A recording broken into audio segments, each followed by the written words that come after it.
All right, ladies and gentlemen, we are back for day number 15 of Donald Trump's hush money trial. We have 5 witnesses taking the stand today.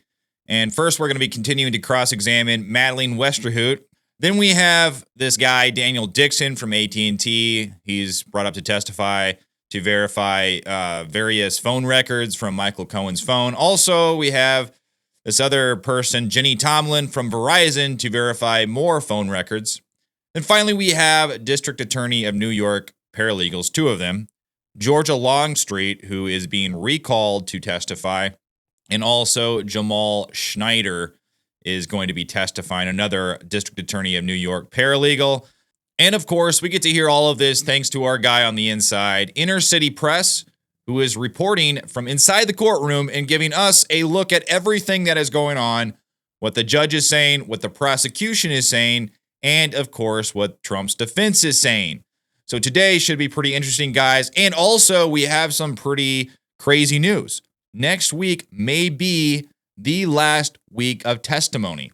The prosecution today said that they believe they only have one more week to go through everything that they have, and they may rest by the end of the week.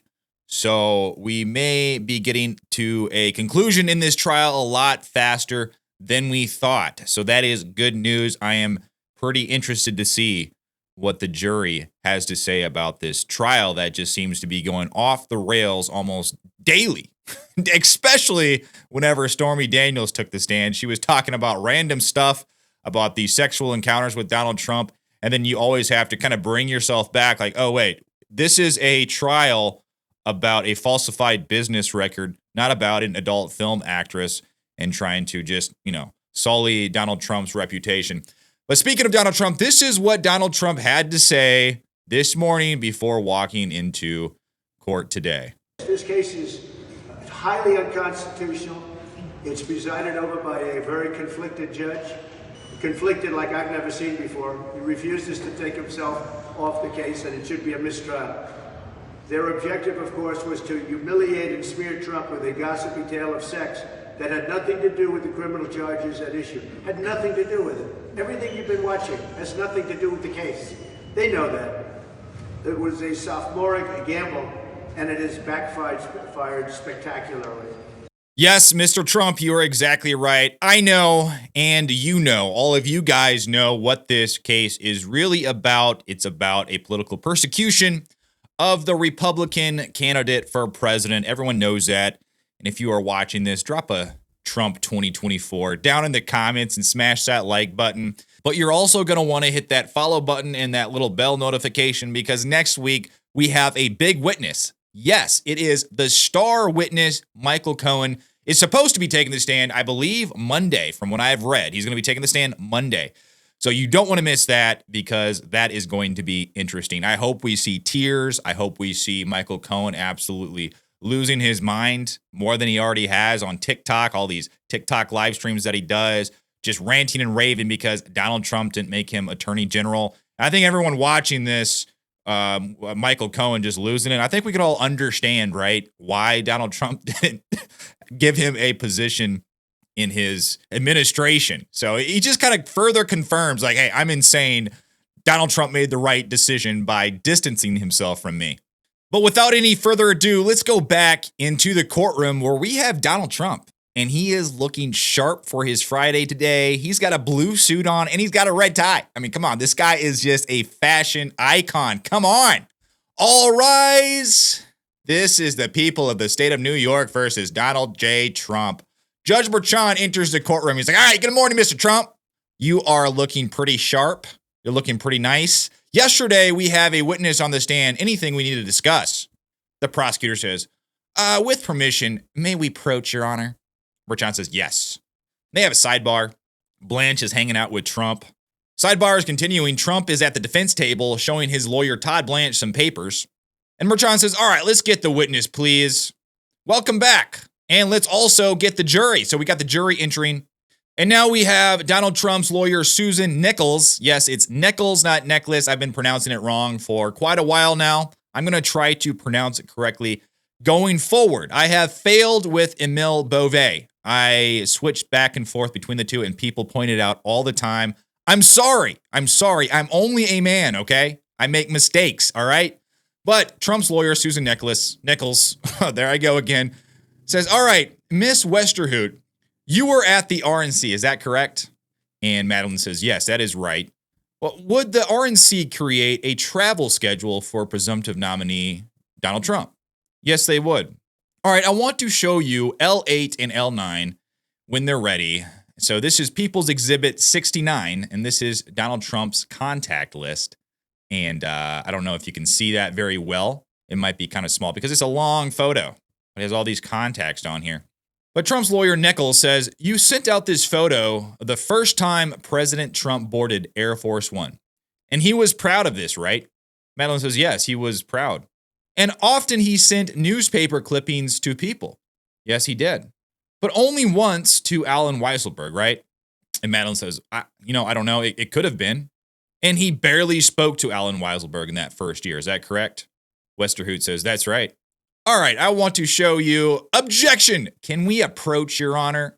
So they have a long sidebar. And I don't know if this one was sustained or overruled. I'm going to guess, since it came from the prosecution, it was probably sustained. We can just kind of assume that. But Trump's lawyer, Nichols, says, do you recognize this travel schedule, Miss Westerhout? And Madeline says, I saw them when I was at the RNC. And they were created and kept in the ordinary court of the RNC's business. Is that correct? Yes, that is correct. And now the prosecutor says, may I voir dire? Now, I don't know what that means. If there's somebody watching that knows what that means, please explain it to me. And then the prosecutor says, we object to admission of the RNC travel schedule into evidence. And now they have a sidebar, another sidebar. And Judge Merchan, of course, sides with the prosecution and denies entering this travel schedule into evidence. He says the motion to introduce this into evidence is denied. And Nichols continues, and she says, you were asked about how checks were sent, correct? Madeline says, yes, that's correct. And at some point, you were told that there was a post office box set up for the president and his wife to receive personal items, right?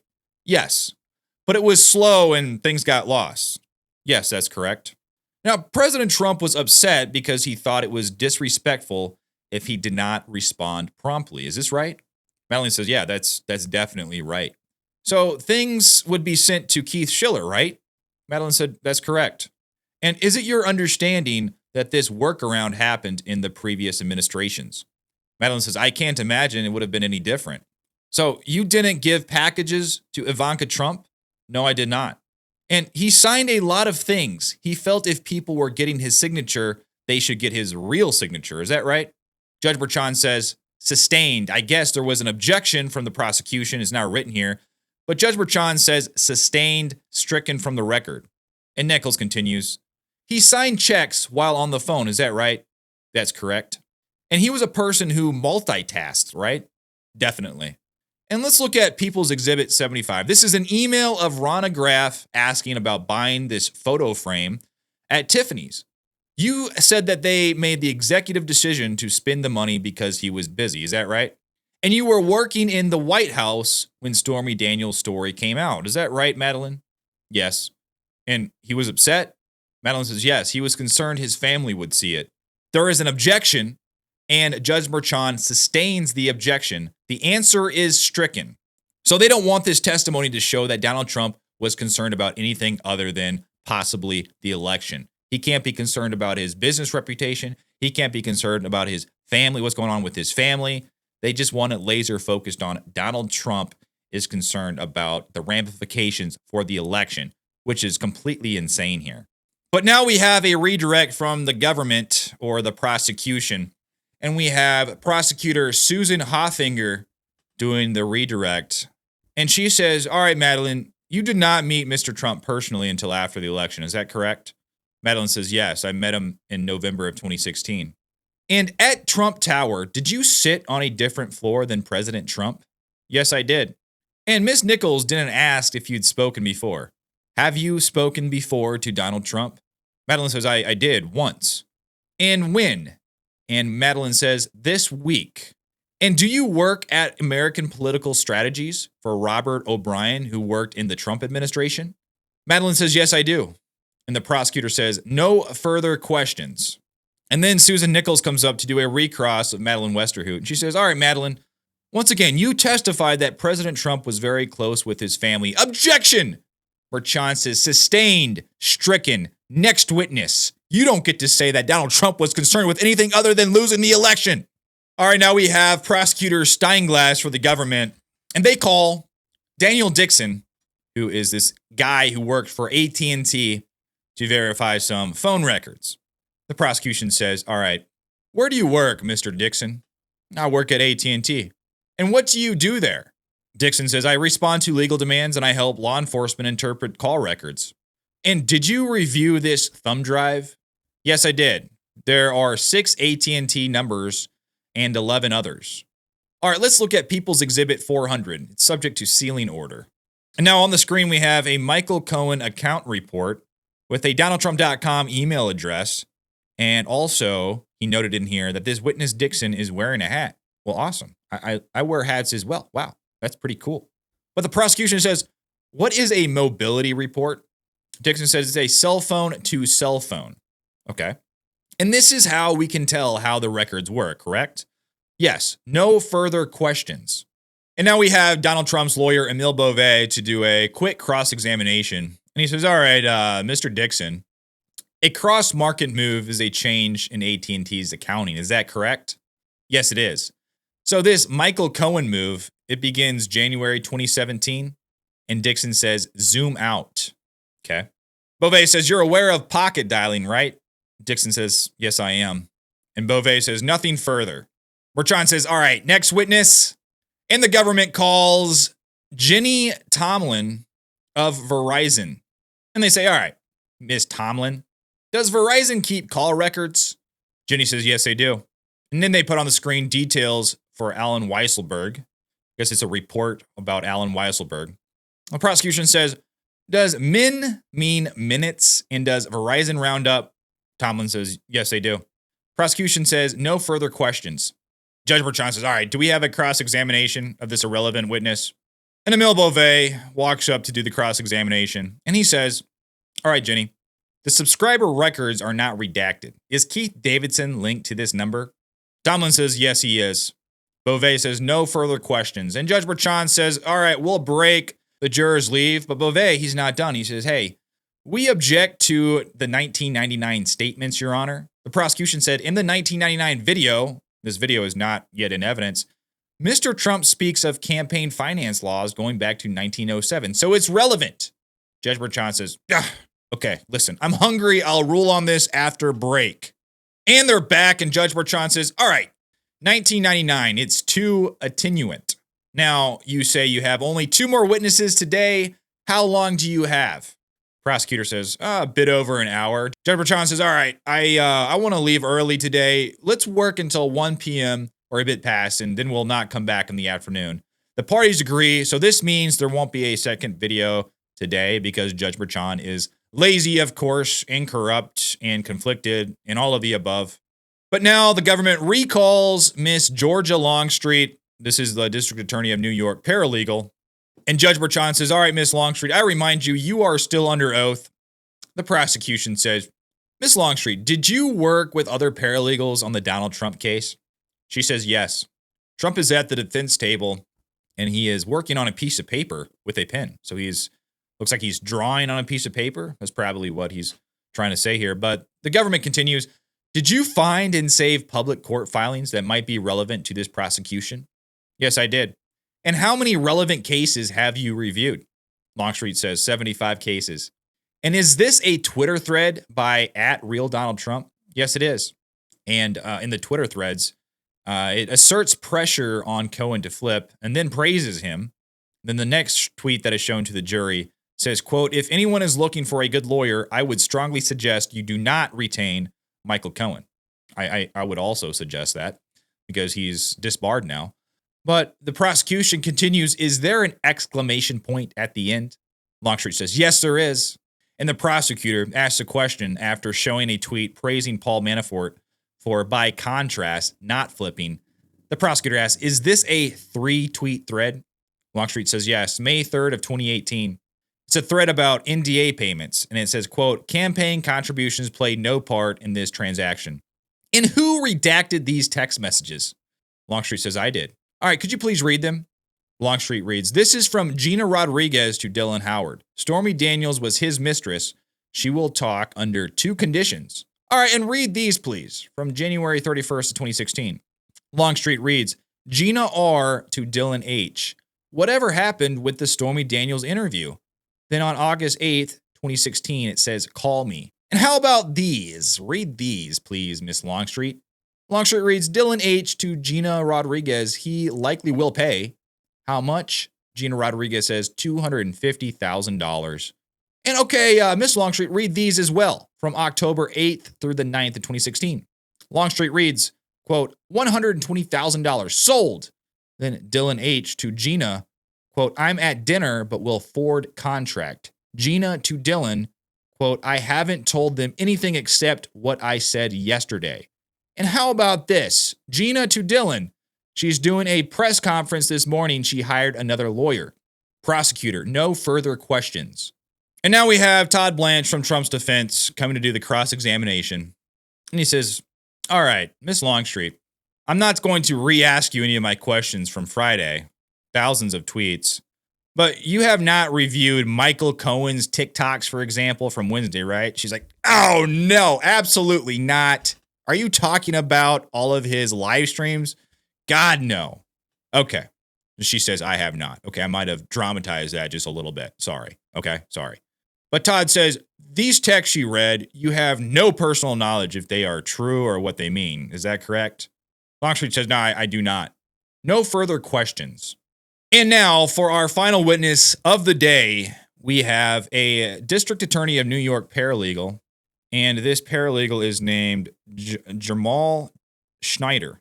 Doesn't say it here, but I was reading about it earlier. So it's Jarmel-Schneider, I believe. And the paralegal says, I reviewed call logs and related records, subscriber information, in People's Exhibit 401. We have a software that works with the data AT&T provides. Verizon records were PDFs. These were a little bit trickier. So the prosecution is questioning this paralegal. They say, is People Exhibit 340 calls between Michael Cohen and David Pecker? Paralegal says yes. And is People's Exhibit 349 calls between the defendant and Michael Cohen? Paralegal says yes. All right, I move to admit. And no objections from Todd Blanche. So the prosecution continues. What are People's Exhibit 1 through 34? Paralegal says these are checks and invoices. And the prosecution moves to admit this summary chart. Emile Beauvais has an objection to this, and he calls a sidebar. And we have Donald Trump during the sidebar continuing to flip through and writing papers during the sidebar. And Judge Bertrand says, all right, we'll resolve your objection as we discussed at the bench. And the prosecution says, all right, how about this summary chart? Can we display this summary chart, People's Exhibit 350? And Beauvais says, okay, as modified, we don't have an objection with this. And then we have charge, invoices, vouchers, checks, and all of these add up to 34 in the exhibits. And the prosecution says, all right, each line up to a count of the indictments. So each of these, 11 invoices, 12 vouchers, 11 checks, lines up to 34, which lines up to 34 felonies for Donald Trump. The paralegal says yes. And the prosecution says, all right, I have nothing further. And now we have Trump's lawyer, Emile Beauvais, coming up to do the cross-examination of this district attorney of New York paralegal. And he says, all right, paralegal, was this tedious work? Paralegal says, actually, I kind of enjoyed it. So this paralegal must be some sort of psychopath. But Beauvais says, from 2018, there are about a page and a half of call cuts, right? Beauvais says, well, from 2018, there are about a page and a half of calls cut. Is that correct? Paralegal says, I really don't know. All right, look at the government's exhibits, this list. Some pages were deleted. And was this after our cross of Keith Davidson? And the paralegal was like, what? What are you talking about? Well, look right here. Number 344, you deleted several pages. Paralegal says, yeah, I guess I did. And with Michael Cohen, remember these people, these exhibits, these recordings and all that? The paralegal says, can I explain? And right here, it says that Emile Beauvais responded with questions. I don't know what that means, but maybe he's saying, I am asking the questions possibly. So I will ask you the questions, you respond. So you can't explain. I ask the questions and you can respond. So maybe that's what he's saying here. But Trump's lawyer, Beauvais, says, these are the IMEI numbers. And the paralegal says, I think you're blowing up the wrong column.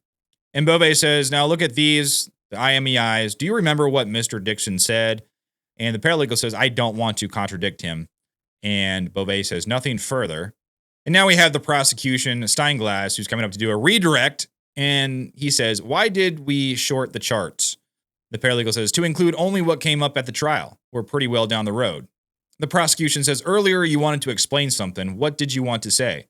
The paralegal says, Mr. Beauvais, sorry, it was AT&T. The prosecution said, do people sometimes get a new phone but keep the same number? And the paralegal says, that's what I do.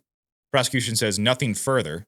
And then Beauvais jumps up and he says, like, okay, listen, you're just speculating about all of this. Is that correct? And the paralegal says, the importance of the call is the timestamp. Then Beauvais says, the recording cuts off. And Trump's lawyer, Beauvais, says, nothing further. And now we have Judge Bertrand says, all right, jurors, you may leave. And they leave. And then he says, all right, Mr. Blanche, any objection to me getting People's Exhibit 350 to help me prepare the jury charge? Blanche says, we're fine with that. We intend to submit some proposed charges. And the prosecution, the government says, we intend to call 2 witnesses, and it is entirely possible we will rest by the end of the week. So next week could possibly be the final week of this trial. So that's very interesting. Of course, we're going to have Michael Cohen, the star witness, next week. So stay tuned for that. Trump's lawyer, Bo, says the separation agreement between Trump Organization and Alan Weisselberg is unduly prejudicial and not relevant. He's in prison. Prosecution says, we want to explain why he is not here. There are 3 payments due to Mr. Weisselberg this year, $250,000 each. He promised not to denigrate the company. And Beauvais says, that's not why Mr. Weisselberg is not here. Mr. McConney has one too. Beauvais says the reason why Mr. Weisselberg is not here is that the district attorney, your office, decided to bring a perjury prosecution. Prosecution says, we'd stipulate that he's in prison for perjury. Bertrand says that could resolve it. And Beauvais says, no, it wouldn't. Bertrand says, it would be helpful to me to see some effort to compel him to be here. It's a factor for me, of course. The prosecution says, well, how about this? We could subpoena him and put him up there cold. And Bertrand says, well, we could do it out of the presence of the jury. So they are wanting to bring Weisselberg up with no jury present. And Emile Beauvais says, Mr. Weisselberg has never been on the government's witness list. We were barred today from introducing an exhibit. And Bertrand interrupts and he says, it's different. Listen. The reason why it's different is because you're the defense, they are the prosecution, and I like the prosecution, and I am a very corrupt judge, so this is why it's different, because it's different in my head. Okay, no, he didn't say any of that, of course. But he says it's different. You didn't think it was possible that they would call Mr. Weisselberg? What are you doing? Beauvais says it's not from the list. And then we have Todd Blanche saying, Mr. Cohen continues to go on TikTok in a t-shirt with President Trump in jail. On this t-shirt, he has a picture of President Trump in jail. We ask you to order the people, to order the witness, to not talk about President Trump until the case is over. The prosecution says, you tell me, we don't control it.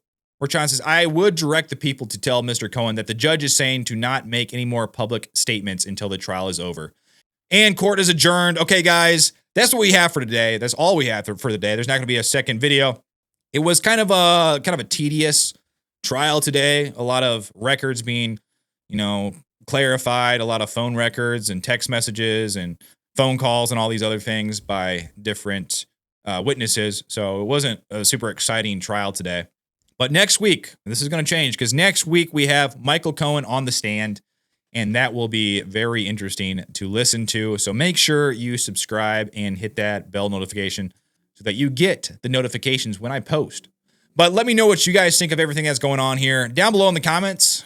And like I said, like and subscribe to my channel. I would really appreciate it. But until then, I will see you on the next one.